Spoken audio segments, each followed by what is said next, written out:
Prenez la mer en regardant Cap sur la pêche française avec Pavillon France.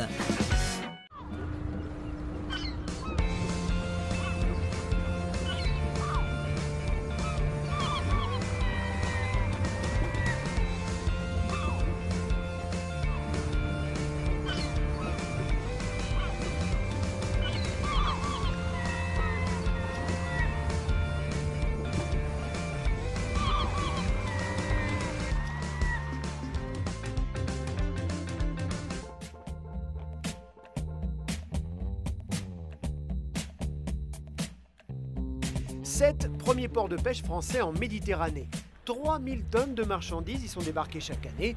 Des poissons blancs comme de la dorade, du merlu ou encore du bar, mais aussi ce que l'on appelle les poissons bleus, la sardine, l'anchois, le maquereau et le thon.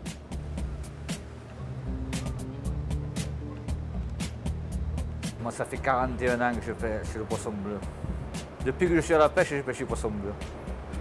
Une pêche encadrée, bien sûr, elle n'est autorisée que du lundi au vendredi de 3 h du matin à 19 h. Seulement voilà, depuis quelques années, cette pêche est devenue plus difficile. Le poisson ne grossit plus, à tel point que les pêcheurs ont souvent dû se diversifier, se réorienter et parfois même s'arrêter totalement. Sur le Charles Gilbert, les pêcheurs ont tout de même capturé 2 tonnes d'anchois et l'armateur se satisfait, faute de mieux, de la taille des poissons. Ah, il est joli, il est gros. Il est aussi gros qu'hier, non? En ce moment, il est pas mal, ouais. Il est assez gros. Ouais, il est assez gros. C'est pas du poisson que... Disons que logiquement, c'est du poisson normal. On appelle ça des poissons gros maintenant, mais parce qu'on ne pêche pas beaucoup plus gros que ça, quoi. Le 3/4 de l'année, on pêche plus petit que ça. C'est-à-dire là, il fait à peu près 70 au kilo. Le 3/4 de l'année, on pêche du poisson qui fait 90, 100 au kilo, 80. 100 au kilo, c'est-à-dire 100 poissons pour 1 kilo. Plus il y en a par kilo, moins ils sont gros. Un poisson qui se vend de 1 à 4 € en criée, mais avec le rétrécissement des poissons, les prix ont baissé. Cette année, les prix sont très très calmes. On n'arrive pas à décoller. On essaye un peu de lutter parce que nous, on aime aller au poisson bleu. De l'Italie à l'Espagne, c'est toute la côte méditerranéenne qui est touchée. Malgré un nombre de poissons important, les sardines et les anchois sont étonnamment petits depuis quelques années.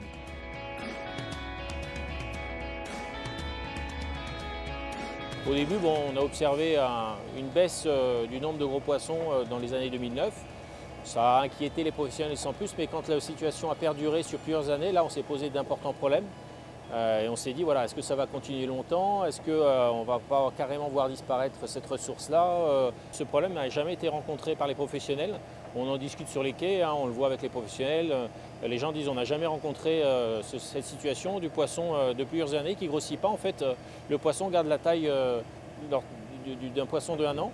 Et donc il est 1, 2 ou 3 ans, l'anchois garde la même taille, des tailles petites qui en plus posent des problèmes de commercialisation parce que le petit poisson vaut beaucoup moins cher que le gros. Et donc le chiffre d'affaires des bateaux s'en ressent et à la clé il y a la disparition des bateaux et une perte d'activité sur le port. Les marins sont les premiers touchés par ce phénomène et ils ont dû changer leurs habitudes de pêche. C'est un manque à gagner, c'est une autre manière de travailler. On est obligé d'aller plus loin pour pêcher du poisson de taille raisonnable. Avant, on pêchait plus près du poisson plus gros. Ça fait que ce n'est pas le même travail du tout. Et les conséquences sont déjà visibles. Le port de Sète est passé de 30 à 13 bateaux de pêche en quelques années et il ne reste plus que 2 bateaux qui pêchent encore ces petits poissons seulement quelques mois durant l'année. Ils étaient une dizaine il y a quelques années, constate-t-on avec amertume à la coopérative Satoan qui regroupe les pêcheurs sétois d'anchois, de thon et de sardines. Le graphe qui est ici, ce sont les débarquements totaux des bateaux adhérents à notre coopérative depuis 2007.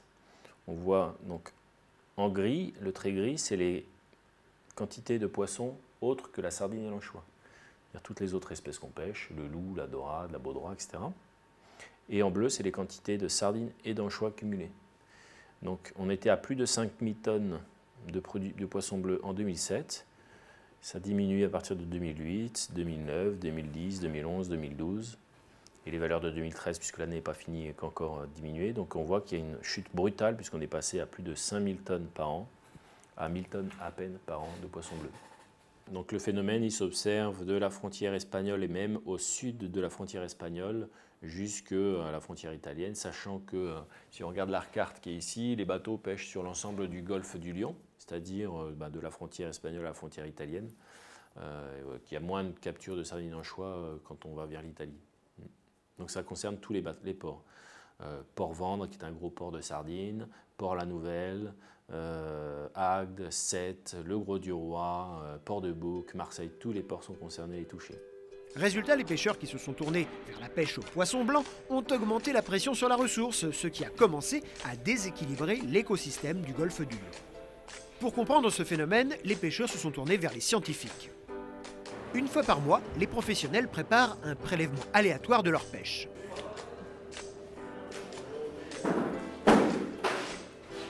Voilà, c'est les échantillons qu'on a laissés pour Ifremer. Voilà. Et là, il doit y avoir 2 fois 3 kg, 6 kg. 6 à 10 caisses sont envoyées chaque mois au laboratoire d'Ifremer, où une petite équipe se consacre à ce programme de recherche depuis 2 ans. Donc là, on a les 3 espèces sur lesquelles on travaille. Donc ça, c'est un échantillon qui nous provient justement des pêcheurs. Donc on a l'anchois qui est ici. Là, tout ça, c'est des anchois. Donc on reconnaît bien, il a la forme assez allongée et puis la bouche qui ne se ferme pas. Ici, on a une sardine et ici, on a du sprat. Donc c'est les 3 espèces sur lesquelles on se focalise parce que l'anchois et la sardine, c'est les 2 espèces très importantes pour les pêcheurs et pour le côté économique. C'est les 2 espèces pêchées ici pour les petits pélagiques. Et le sprat, en fait, est vraiment intéressant pour nous parce qu'on a observé des tendances complètement opposées à ce qu'on observe chez la sardine et l'anchois ces dernières années. Donc la sardine et l'anchois ont une biomasse qui ont fortement chuté et le sprat a littéralement explosé. On avait depuis au moins une dizaine d'années une biomasse très très faible, quasi nulle. Et actuellement, on a une biomasse qui est semblable à celle des sardines. Donc ça a vraiment complètement augmenté. Et pour nous, c'est très intéressant de comprendre, par exemple, si c'est des changements environnementaux, qu'est-ce qui fait qu'une espèce augmente alors que les 2 autres diminuent. Une espèce peu consommée en Europe, mais très présente en Méditerranée. Les 2 laborantins passent 1 semaine par mois à effectuer des tests sur chaque poisson, un à un. Vous voyez, en fait, le principe le plus bête au début de la condition, ce qu'on regarde d'habitude, c'est pour une taille donnée d'un poisson, est-ce qu'il est plus ou moins gros. Mais évidemment, même chez l'homme, il y a des gens qui pèsent pas du tout la même chose, alors qu'ils ne sont pas forcément beaucoup plus gros ou gras. Ça peut être des différences de structure. Donc là, pour nos poissons, c'est un peu pareil, c'est pas très très précis comme mesure. Donc ce qu'on fait, c'est qu'on essaye d'évaluer directement le gras. Et c'est ce qui est fait grâce à cet appareil et des équations de calibration qu'on a mis en place. Grâce à une électrode, cet appareil mesure en quelques secondes la conductivité du poisson, ce qui permet de calculer son pourcentage en eau et par opposition son pourcentage en graisse. Ce technicien lui prélève l'otolite, un petit morceau osseux situé dans l'oreille de l'animal. En fait, c'est des petites pièces calcaires qui se trouvent au niveau du cerveau, donc on retire les ouïes du poisson. Ensuite, on a une petite arête là qu'on casse et on vient casser juste ici. On les voit déjà par transparence. Voilà, on vient casser là et on n'a plus qu'à prélever les otolithes. Un élément qui mesure à peine quelques millimètres et pourtant qui en dit long sur la vie du poisson. Grâce à une loupe binoculaire, les chercheurs lisent l'âge des poissons en comptant le nombre de cercles concentriques marqués sur cette pièce, de la même manière que sur un tronc d'arbre. Donc là, pour chaque individu, on va avoir toutes ces informations et puis on a tout et après on rentre ça dans des bases de données. Et c'est justement grâce à ce test que le constat s'est affiné. La population de poissons bleus est constituée d'individus de 0 à 1 an à 95%, alors que ces espèces peuvent vivre jusqu'à 7 ou 8 ans. Deuxième observation, la croissance est ralentie, à âge égal, les poissons sont aujourd'hui beaucoup moins gros. Puisqu'en parlant avec les pêcheurs, ils nous disaient « mais notre poisson il est maigre, quand je le mets à cuire, il n'y a plus de gras qui se dégage par exemple. » Et c'est vrai que c'est quelque chose qu'on a vraiment constaté et qu'on a pu quantifier grâce à des mesures en laboratoire. C'est le pourcentage de gras dans le corps du poisson est devenu très faible par rapport à avant. Ça a énormément diminué. Donc on a des poissons qui sont en mauvaise condition. Et ça, c'est très important parce que la condition dans laquelle on est, c'est assez logique. Ça va définir est-ce qu'on va être capable de bien se reproduire, est-ce qu'on va faire beaucoup d'œufs, est-ce qu'on va bien survivre. Plus on est maigre, en mauvaise condition, plus le moindre petit problème va pouvoir nous affecter. Les stocks de ces poissons varient beaucoup dans le monde. La plupart du temps, il s'agit de problèmes de recrutement, c'est-à-dire de passage du stade de larve au stade adulte. Mais ici, ce n'est pas le problème. Le recrutement est un des meilleurs jamais observés dans le golfe. Les maladies, la pollution, les prédateurs, les courants, pour la scientifique, l'hypothèse la plus probable est celle des proies, du plancton, dont la qualité pourrait avoir changé. Notre hypothèse principale, qu'on commence à tester, on n'a pas forcément encore tous les résultats, c'est vraiment des problèmes plutôt environnementaux et des problèmes au niveau des proies des poissons. Donc on pense qu'ils n'arrivent plus forcément à s'alimenter de la même manière qu'ils le faisaient avant. Et ça pose des problèmes, comme ils mangent moins, ils arrivent moins à stocker du gras, moins à grandir. Pour les chercheurs en tout cas, la théorie de la surpêche est écartée. Donc on pourrait avoir la pêcherie qui effectue une pression et prélève certains individus qui sont un peu clés. Là encore, ce n'est pas notre hypothèse favorable, parce que, comme je vous disais, on a eu des moments où on avait 200 000 tonnes de sardines.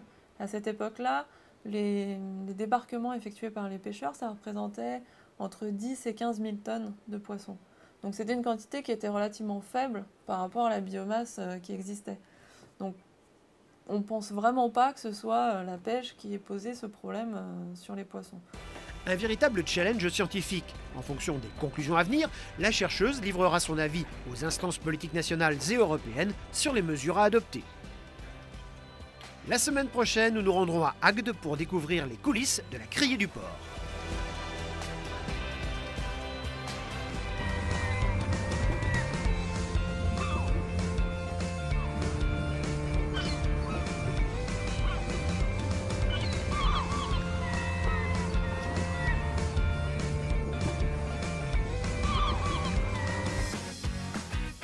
C'était Cap sur la pêche française avec Pavillon France.